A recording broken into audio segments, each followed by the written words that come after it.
क्या हो रहा है माँ, माँ क्या प्रसूत कर रहे, कोई बेहतर प्रसूत हो रहा है 24 घंटे आपसे?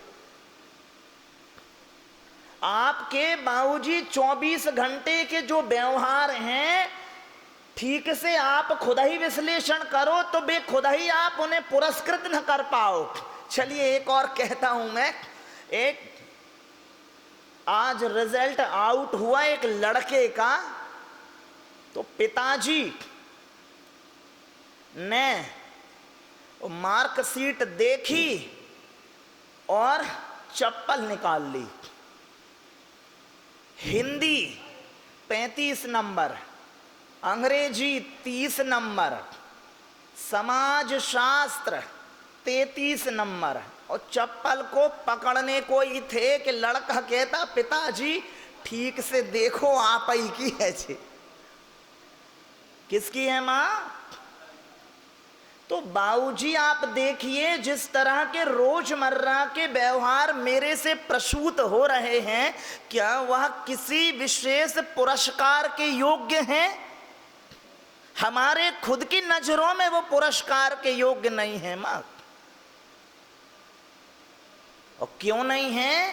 क्योंकि जब महाराज साहब कहते हैं कि अहम एको खलु शुद्धो, कि मैं एक हूं और शुद्ध हूं और सिद्ध के वंश का हूं, इस पे श्रद्धा करो, उस हर दावे को त्याग करके मां त्याग को इतनी सीमा तक ले जाओ कि जहां पर अब कुछ भी शेष ना रह जावे।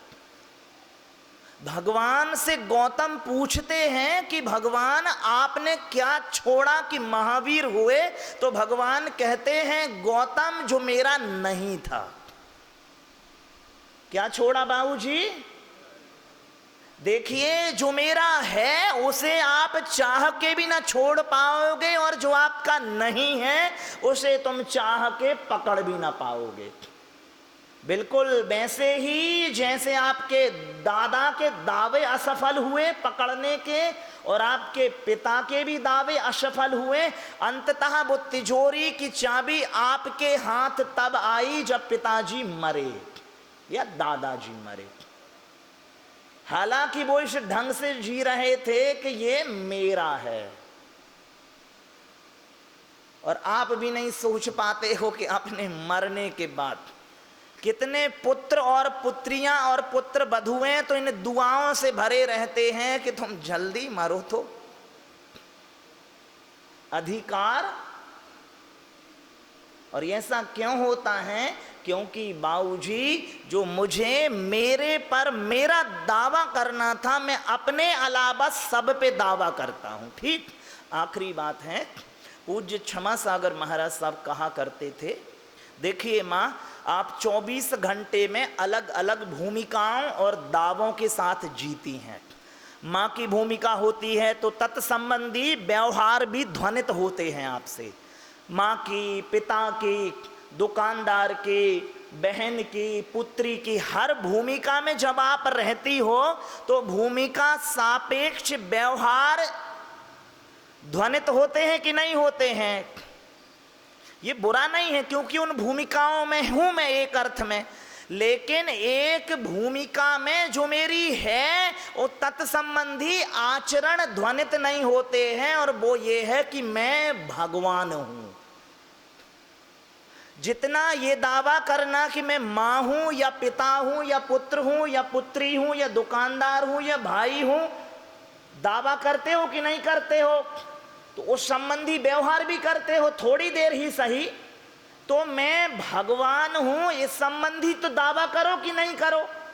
थोड़ी देर के लिए करो और तत्संबंधी आचरण करो।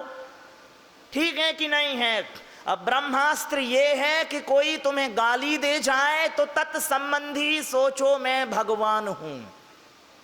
और मां सुनो, देख लो उनको, देख लो भैया, अच्छे से देख लो, मानो भी पहले मिली नहीं है तुम्हें, देख रहे हो।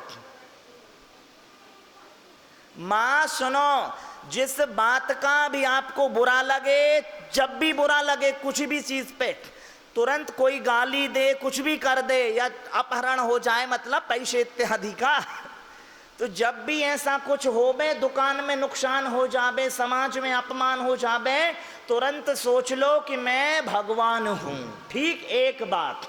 दूसरी बात, यदि भगवान के साथ ऐसा होता तो भगवान क्या करते बताओ? भगवान को कोई गाली देता तो भगवान गाली देने जाते पीछे? जोर से बोलो आप। भगवान को कोई धक्का मारता तो भगवान धक्का मारते? तो इस अर्थ में रखो अपने आप को कि मैं क्या हूं? भगवान हूं। और भगवान जिस तरह का व्यवहार इस समय करते, उस तरह का व्यवहार ही मुझे वांछनीय है, क्योंकि मैं भी तो कारण परमात्मा हूं कि नहीं हूं मां? तो आज का जो धर्म है कि आकिंचन किंचित भी मेरा नहीं है कुछ।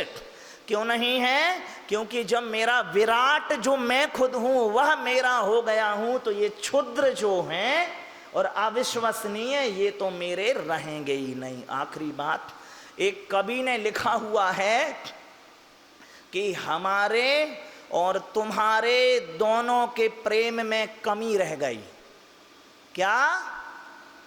हमारे और तुम्हारे दोनों के प्रेम में कमी रह गई, क्योंकि हमारे बाद तुम नहीं मरी और तुम्हारे बाद हम नहीं मरे।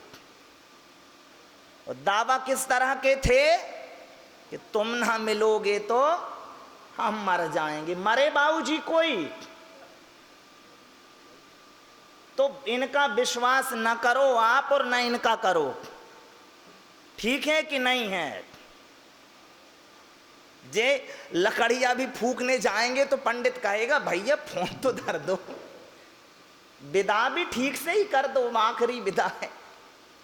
तो मां, किंचित किसी पे दावा करना आदरणीय नहीं है। हाँ करो, पहले अपने पे दावा कर लो कि मैं हूं और सर्वांग हूं और मैं मेरा ही हितैषी हूं। जब अपने हितैषी पे दावा कर लोगे, फिर संसार पे दावा कर लो, कोई दोष नहीं है। बोलिए पार्श्वनाथ भगवान।